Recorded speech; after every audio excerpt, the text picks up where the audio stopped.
Olá, sejam todos bem-vindos à nossa aula de Geografia para o 6º ano do ensino fundamental da Rede Estadual de Educação em Goiás. Lembrando que esse é mais um projeto SEDUC em ação. Estas aulas possuem a interpretação do professor Cleiton, eu sou o professor Emerson de Geografia e hoje o nosso tema será solos.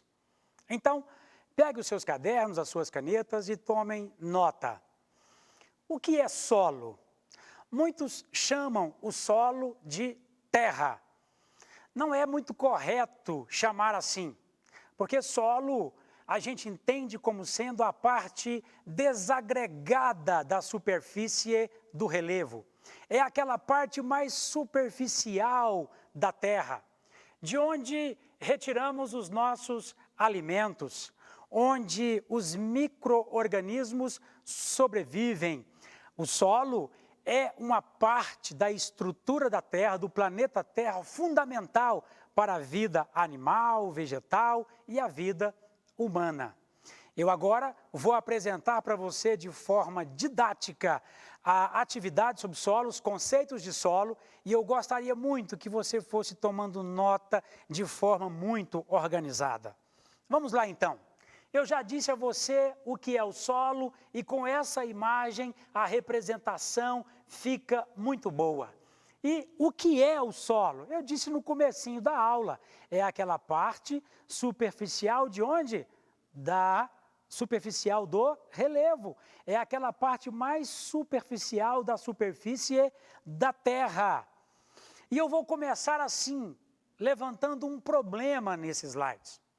Um órgão muito importante em nível de Brasil e de mundo, chamado Embrapa, muito estudioso de solos e de atividades que podem ser produzidas a partir do solo, fez um levantamento por volta de 2014 e descobriu-se o seguinte, que o solo, em muito pouco tempo, terá mais de 50% da sua potencialidade prejudicado, comprometido. Por causa do quê? Quais são as situações que podem prejudicar o solo, esse elemento tão importante para as nossas vidas? As ações antrópicas, as ações humanas. E quais são estas ações humanas que podem prejudicar o solo? Ô professor, olha só, o desmatamento, que vai descobrir o solo, vai deixar esse solo exposto, e esse solo vai sofrer com as intervenções do tempo, com as intervenções que estão por ali incidindo sobre ele, como por exemplo queimadas, a atividade pecuária extensiva, as monoculturas e a irrigação em excesso. São atividades que podem esgotar, transformar, por exemplo, o solo em desertos. As consequências estão postas aqui, ó. Olha só, salinização, laterização dos solos e a própria desertificação. Tudo isso tem a ver com esgotamento, o que significa dizer que em muito pouco tempo o solo não mais vai produzir alimentos na quantidade que nós precisamos, na quantidade que a humanidade precisa. Aqui, obviamente, eu estou tratando dos solos do Brasil, mas em nível global, na escala espacial global, todos os solos estão, aqueles mais férteis, estão correndo riscos. A produção de alimento, o equilíbrio climático serão muito afetados. Tome nota, guarde isso aí no seu caderninho, aprenda isso. Ô professor, do que o solo é formado, hein? Basicamente de 4 elementos. Eu coloquei aqui 3 figuras, mas eu vou acrescentar mais uma aqui na minha fala. Primeira coisa que você tem que observar, minerais sólidos, que são aqueles oriundos de rocha matriz, o que a gente pode chamar também de rocha mãe. Então, o solo pode ser formado de mais ou menos minerais. Depois, é formado também de matéria orgânica, como, por exemplo, raízes, folhas e restos de animais decompostos, que vai resultar no material sólido, que é a parte sólida, que é o solo, o modo como o solo se apresenta. O que mais que eu posso encontrar no solo, professor? Também podemos encontrar a água. É o que a gente chama de forma líquida, lá do solo?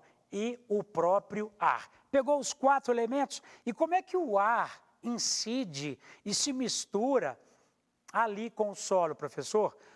Uma das ações importantes para que esse fenômeno aconteça no solo são as ações, por exemplo, das minhocas, que eu coloquei aqui, que vão abrindo fissuras no solo e permitem a infiltração do ar em meio a esse solo, para que nele também haja essa composição, ou seja, a parte gasosa do solo se dá desta forma.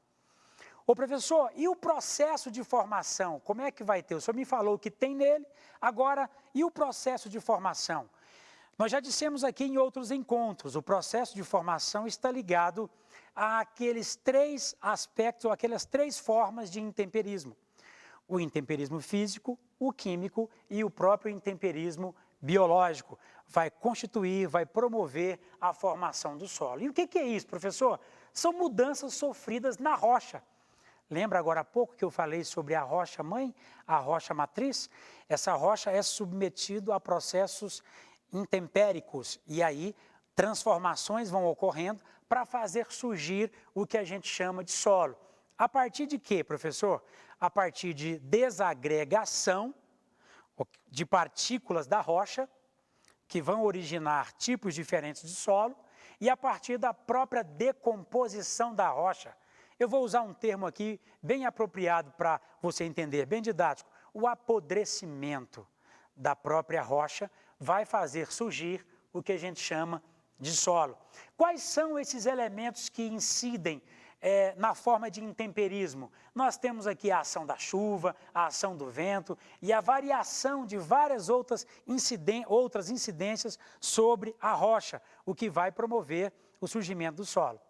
Só para efeito de conhecimento, de informação, quando a gente quer observar a fabricação do solo, a gente precisa considerar que esse processo geológico, essa atividade geológica, ou melhor, pedogênese, que a gente chama de pedogênese, que é a formação do solo, vai levar de 35 a 100 até 400 anos para formar 1 centímetro de solo. Portanto, é um processo muito lento, o que requer de nós cuidado com ele, vez que não é muito fácil para ser feito e fabricado. Você, eu, nós todos, a sociedade de um modo geral, precisa muito do solo e é um elemento que precisa ser cuidado, tocado de uma forma sustentável. Do contrário, vai acontecer aquilo que a Embrapa alertou. O solo vai esgotar e nós não vamos conseguir extrair dele aquilo que nós precisamos para a nossa sobrevivência. Vamos falar um pouquinho desse processo de intemperismo. Você tem aqui uma fotozinha, uma fotografiazinha da rocha, e essa rocha vai sofrer a influência de atividades diferentes de clima, de condições diferentes do clima. Então, quando esfria muito ou quando esquenta muito, essa rocha vai sofrer reações. E essas reações vão promover desagregações de partículas dessa rocha, e isso vai ser, então, carreado para um outro local, para um outro espaço, e aí vai surgindo o que a gente chama de solo. Agora, um outro processo de intemperismo importante, e talvez o mais importante deles aqui, é o intemperismo químico. E aqui eu peguei a ação da chuva, uma condição de tempo dentro do clima, para você perceber o seguinte: choveu em cima dessa rocha durante um determinado tempo. Ao longo desse tempo de chuva, a rocha ela vai se desmanchando, ela vai se decompondo, ela vai se desagregando, ela vai apodrecendo e vão surgindo os primeiros exemplares de solo.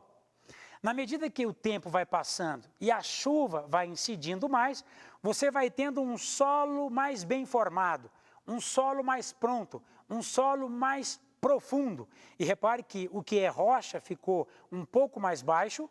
Percebeu o desgaste aqui em relação a esta? Percebeu? Então você tem um solo maior. E aqui à frente, obviamente, você tem um solo mais pronto, um solo mais maduro, onde as raízes dos vegetais, da vegetação, elas conseguem aprofundar-se mais e você tem menos rocha, ou rocha-mãe, ou rocha-matriz pronta aqui. Então, esse é um processo de intemperismo físico que essa figura consegue ilustrar bem para vocês. Entendeu isso? A ação da água, a ação das chuvas sobre as rochas, desmanchando as rochas e fazendo surgir o solo. Professor, é daí que vem o solo? É, e é isso aí que promove o surgimento de 1 centímetro de solo a cada 35, 100 e 400 anos, dependendo do tipo de relevo, dependendo do lugar onde está incidindo esse tipo de intemperismo químico. Sim, vou te dar um exemplo legalzinho aqui. Professor, no mesmo lugar em que está chovendo muito, pode ocorrer que o solo não seja um solo muito profundo e permaneça sendo um solo jovem, um solo não muito fértil? Pode, dependendo do tipo de relevo. Dá uma olhadinha nessa ilustração aqui, ó. Você está vendo aqui, ó, o perfil de um relevo e aqui você tem uma porção íngreme dele e está chovendo nessa porção. Só que o que está acontecendo? Essa água não está se acumulando nessa parte do relevo, portanto ela desce, ela vai escorrer aqui, vai formar processos erosivos, ela não vai penetrar e o solo aqui vai permanecer em uma camada muito estreita, muito superficial, muito fina, não vai ter o que? Profundidade, portanto a vegetação nem sequer vai conseguir levar as suas raízes em lugares mais profundos. Mas nas partes mais planas, nós temos então condição da água permanecer, dela permear, dela ganhar profundidade, portanto vai haver maior decomposição do solo, desagregação do solo, melhor, da rocha, e aí o solo vai ganhando mais espessura, o solo vai ganhando mais largura, profundidade. Isso não quer dizer que o solo estará rico em fertilidade, isso não quer dizer que o solo será um solo bom para o cultivo. O solo precisará ser tratado de qualquer forma, porque como cai muita água nessa parte plana do solo, esse solo vai ser lavado. É um processo que a gente chama de lixiviação. Perda de quê? De nutrientes. E aí, para se produzir nesse solo, para se investir nesse solo, para torná-lo fértil, é necessário que o homem faça algumas intervenções com produtos que vão melhorar a sua qualidade. E assim você poderá ter resultados. É um tipo de fenômeno que acontece muito aqui na nossa região do Centro-Oeste.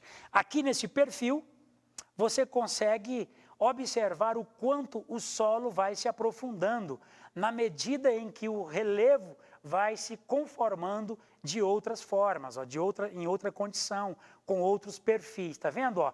E aí você vai tendo mais e menos solo, na medida em que o relevo vai se tornando menos acidentado, menos íngreme, na medida em que o relevo vai se tornando menos erguido, ou seja, com menos morros, menos montanhas, sim, mais plano, você vai ter um relevo, um solo mais profundo ali, com horizontes mais profundos. Ô professor, nós temos pouquinho tempo, me fala aí do intemperismo biológico. Este vai acontecer com a ação dos seres vivos, como por exemplo as bactérias que vivem nas rochas ou pela ação das raízes das plantas que podem vir a penetrar nessas rochas e promover o apodrecimento, a decomposição dessas rochas, fazendo surgir também o que a gente chama de solos. Quais são os tipos principais de solos que a gente mais consegue observar aí, professor, na natureza? Os solos arenosos, os solos argilosos e os solos umíferos. Cada um desses tipos de solos apresenta uma condição de fertilidade, uma condição natural, que vai servir para uma ou para outra atividade. É sempre bom fazer as análises do solo, os estudos do solo, para você poder fazer os seus investimentos, estabelecer as suas atividades produtivas sobre ele. A gente fica por aqui, agradece o seu empenho e a sua audiência e nos vemos no nosso próximo encontro. Fraterno abraço.